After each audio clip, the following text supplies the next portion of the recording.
Gold Suresh sir ಅವರು ನಿಮ್ಮ elimination ನಂತರ ಈಗ ಅವರು ಕೂಡ ಎಕ್ಸಿಟ್ ಆಗಿದ್ದಾರೆ ಅಂತ ಒಂದು ವಿಚಾರ. ಬಟ್ ಅವ್ರು ರಿಟರ್ನ್ ಹೋದ್ರು ಅಥವಾ ಏನಾಯಿತು ಅನ್ನೋದು ಗೊತ್ತಿಲ್ಲ. ಹೆಲ್ತ್ ಇಶ್ಯೂಸ್ ಕೂಡ ಇತ್ತು ಅವರಿಗೆ. ಸೊ ಅದ್ರ ಬಗ್ಗೆ ನಿಮ್ಗೆ ಏನಾದರೂ ಗೊತ್ತಿದೆಯಾ ಏನು ಅಂತ? ಆ್ಯಕ್ಚುಲಿ ಗೊತ್ತಿಲ್ಲ. ಸುರೇಶ್ ಅಣ್ಣನ ಕಾಂಟ್ಯಾಕ್ಟ್ ಮಾಡೋ ಎಲ್ಲ ಪ್ರಯತ್ನಗಳು ಮಾಡಿದೆ ನಾನು, ಬಟ್ ಆಗಲಿಲ್ಲ. ಕಾಂಟ್ಯಾಕ್ಟಿಗೆ ಸಿಗಲಿಲ್ಲ ಅವರು. ಮೋಸ್ಟ್ಲಿ ವ್ಯವಹಾರದ ವಿಚಾರದಲ್ಲಿ ಏನಾದರೂ ಆಗಿರಬಹುದು ಅಂತ ಎಕ್ಸ್ಪೆಕ್ಟ್ ಮಾಡ್ತಾ ಇದ್ದೀನಿ, ಗೊತ್ತಿಲ್ಲ. ಆ್ಯಂಡ್ ಹೆಲ್ತ್ ವಿಚಾರವಾಗಿ ಅವರು ಹೊರಗಡೆ ಬರೋಕ್ಕೆ ಸಾಧ್ಯನೇ ಇಲ್ಲ. ಯಾಕಂದರೆ ಅಷ್ಟು ಅನುಭವಿಸ್ಕೊಂಡು ಒಳಗಡೆ ಇದ್ದು ಪ್ರತಿ ಡ್ರಿಪ್ಸ್ಗಳು ಹಾಕ್ಸ್ಕೊಂಡು ಕೈಯಲ್ಲಿ ಸೂಚಿಸ್ಕೊಂಡು ಅಷ್ಟು ವಾರ ಇದ್ದು ಆದರೂ ಪರ್ಫಾರ್ಮ್ ಮಾಡ್ಕೊಂಡಿದ್ದಂಥ ವ್ಯಕ್ತಿ ಹೆಲ್ತ್ ವಿಚಾರಕ್ಕೋಸ್ಕರ ಹೊರಗಡೆ ಹೋಗೋಕ್ಕೆ ಸಾಧ್ಯನೇ ಇಲ್ಲ. Because is a fighter. ಅವ್ರು ಎಷ್ಟು ಚೆನ್ನಾಗಿ ಫೈಟ್ ಮಾಡಿದ್ದಾರೆ ಅಂತ ನಾವೆಲ್ಲರೂ ತುಂಬ ಹತ್ತಿರದಿಂದ ನೋಡಿದ್ದೀವಿ. ನಾವಿಬ್ಬರು ಬೆಡ್ಮೇಟ್ಸ್ ಕೂಡ, ಒಂದೇ ಬೆಡ್ಡಲ್ಲಿ ಇದ್ವಿ ನಾವು. ಸೊ ಅವ್ರನ್ನ ತುಂಬ ಹತ್ತಿರದಿಂದ ನೋಡಿರೋವಂಥ ವ್ಯಕ್ತಿ ನಾನು. ಸೊ ಹೆಲ್ತ್ ವಿಚಾರಕ್ಕಂತೂ ಹೋಗಿರೋಕ್ಕೆ ಸಾಧ್ಯ ಇಲ್ಲ, ಬಟ್ ಬೇರೆ ಏನೋ ದೊಡ್ಡ ಮಟ್ಟಕ್ಕೆ ಆಗಿದೆ ಅಂತ ನನಗನ್ಸುತ್ತೆ. Yes sir. ಮತ್ತೊಂದು, ನೀವು ಕುಲವಧು ಅಂತ ಹಿಟ್ ಸೀರಿಯಲ್ ಕೊಟ್ಟಿದ್ರಿ, ಬೇರೆ ಒಂದಿಷ್ಟು ಸೀರಿಯಲ್ಗಳು ಸಿನಿಮಾ ಕೂಡ ಮಾಡಿದ್ದೀರಾ. ಬಟ್ ಅದು ಒಂದು ತೂಕ ಆದರೆ ಈಗ ಬಿಗ್ ಬಾಸ್ ಜರ್ನಿನೇ ಮತ್ತೊಂದು ತೂಕ ಅಂತ ಹೇಳ್ಬೋದು. ಸೊ ಏನು ಸರ್ ಈ ಜರ್ನಿಯಲ್ಲಿ ನೀವು ಕಲ್ತಿರೋದು, ನಿಮಗೆ ಪಾಠ ಅಂತ ಆಗಿತ್ತು, ಏನು ಎಕ್ಸ್ಪೀರಿಯನ್ಸ್ ಕೊಡ್ತು ಸರ್ ನಿಮಗೆ? ನೀವೇ ಹೇಳಿದಾಗೆ ಅದು ಒಂದು ಲೈಫಿನ ಒಂದು ಪಾರ್ಟ್ ಆದರೆ ಇಲ್ಲಿಂದ ಇನ್ನೊಂದು ಪಾರ್ಟು. ಆ ಪಾರ್ಟಿಗೆ ಒಂದು ದೊಡ್ಡ ವೇದಿಕೆ ಬಿಗ್ ಬಾಸು. ಇದರಿಂದ ಕಲ್ತ್ಕೊಂಡು ಹೋಗಿದ್ದಿಷ್ಟೇ, ವ್ಯಕ್ತಿತ್ವನ ಬಿಟ್ಟರೆ ನೀನು ವ್ಯಕ್ತಿಯಾಗಿರೋದಕ್ಕೂ ಅರ್ಹನಲ್ಲ ಅನ್ನೋದನ್ನು ಕಲ್ತ್ಕೊಂಡೆ ನಾನು. ನಿನ್ನ ವ್ಯಕ್ತಿತ್ವ ಯಾವತ್ತು ಬಿದ್ದೋಗುತ್ತೆ, ನೀನು ಅವಾಗ ಟೋಟಲ್ ಜೀರೋ ಆಗೋಗ್ತೀಯ ಅಂತ. ಹೌದು, ನಾನು ಕಪ್ ಗೆದ್ದಿಲ್ಲದೆ ಇರ್ಬೋದು, ತುಂಬ ಜನರ ಮನಸ್ಸಿನ ಗೆದ್ದಿದ್ದೀನಿ ಅನ್ನೋದು ಇವತ್ತಿಗೆ ನನಗೆ ತುಂಬ ಚೆನ್ನಾಗಿ ಅರ್ಥ ಆಗಿದೆ. ಸೊ ನಾನು ಆ ವ್ಯಕ್ತಿತ್ವನ ಯಾವಾಗಿಂದ ಕಾಪಾಡ್ಕೊಂಡು ಅದನ್ನು ಯಾವತ್ತೂ ಬಿಟ್ಕೊಡ್ಬಾರ್ದು ಅನ್ನೋದನ್ನು ಈ ಮನೇಲಿ ಕಲಿತೆ ನಾನು. ಮತ್ತೊಂದು ಸರ್, ನೀವು ಟಾಪ್ 5 ಇರುವಂತಹ ಕಂಟೆಸ್ಟೆಂಟ್, ನಾನು ಇವತ್ತಿಗೂ ಅದೇ ಹೇಳ್ತೀನಿ. ನಿಮ್ಮನ್ನು ಕಾರ್ತಿಕ್ ಮಹೇಶ್ ಸರ್ಗೆ ಕಂಪೇರ್ ಮಾಡ್ತಾ ಇದ್ರು. ಯಾಕಂದರೆ ಗೆಲ್ಲೋವಂಥ ಎಲ್ಲ ಅರ್ಹತೆ ಇರುವಂಥ ವ್ಯಕ್ತಿ ಅಥವಾ ವ್ಯಕ್ತಿತ್ವ ಅಂತ. ಸೊ ಅವ್ರ ಜೊತೆಗಿನ ಒಂದು ಒಡನಾಟ ಮತ್ತು ಈ ಒಂದು ಟ್ಯಾಗ್ಗೆ, ಜನರ ಎಕ್ಸ್ಪೆಕ್ಟೇಷನ್ಗೆ ತುಂಬ ದೊಡ್ಡ ಮಟ್ಟದ ಎಕ್ಸ್ಪೆಕ್ಟೇಷನ್ ಅದು. ಆ ಎಕ್ಸ್ಪೆಕ್ಟೇಷನ್ನ ರೀಚ್ ಮಾಡಲಿಲ್ಲ ಅಂದರೆ I am really sorry. But ನಿಜವಾಗ್ಲೂ ನನ್ನ ಆಟನ ನಾನು ಆಡಿದ್ದೀನಿ.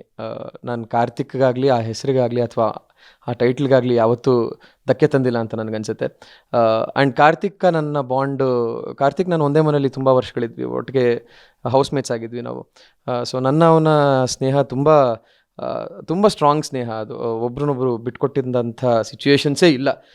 ಅವನ ಮನೆ ಒಳಗಿದ್ದಾಗ ನಾನು ಇಲ್ಲಿ ಯಾವ ಥರ ಸಪೋರ್ಟ್ ಮಾಡಿದ್ದೆ, ಆ್ಯಂಡ್ ನಾನು ಒಳಗೆ ಹೋದಾಗ ಅವನು ಎಷ್ಟು ನಿಂತು ಸಪೋರ್ಟ್ ಮಾಡಿದ್ದಾನೆ ಅನ್ನೋದು ಎಲ್ರಿಗೂ ಕಾಣಿಸಿದೆ.